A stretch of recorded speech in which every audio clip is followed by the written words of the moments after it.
قصة البطل المجند محمد المصري، صائد الدبابات ورافع العلم. في صباح 6 أكتوبر عام 1973 ومع دقات 2 ظهرا بدأ العبور العظيم. أكثر من 200 طائرة مصرية كانت تحلق في سماء سيناء، ممهدة الطريق لقوات المشاة التي ستعبر القناة وتبدأ في استرداد الأرض والكرامة. كان من بين هؤلاء الأبطال شاب مجند بسيط من محافظة دمياط، اسمه محمد عبد العاطي حسن، والذي سيعرف بعد ذلك باسم محمد المصري صائد الدبابات. انضم للخدمة العسكرية ضمن صفوف الجيش الثاني الميداني، وكان يتمركز في الجبهة كجندي في سلاح المشاة المضاد للدروع. المعركة الأولى.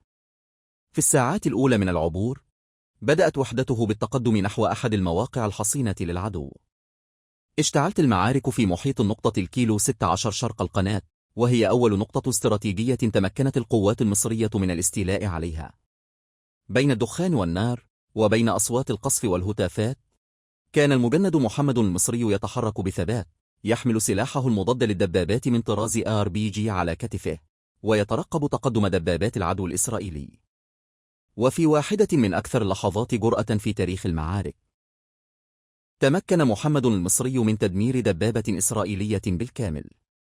لم يتوقف عند واحدة فقط، بل واصل التقدم، ودمر 27 دبابة ومجنزرة خلال أيام الحرب، مما جعله يلقب بصائد الدبابات. رفع العلم على أول نقطة محررة.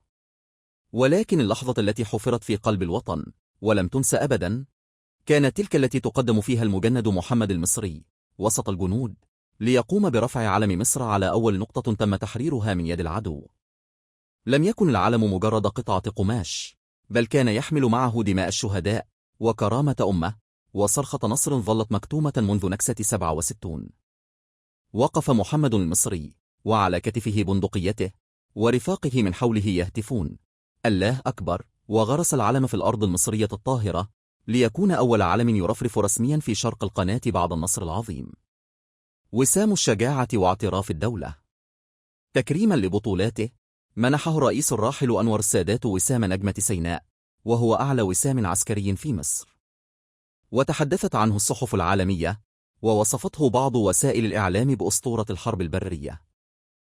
وظل البطل محمد المصري شاهدا حيا على واحدة من أعظم اللحظات في تاريخ مصر، رمزا للبسالة ومثالا لجندي مصري بسيط غير مجرى المعركة بإرادته وسلاحه وإيمانه.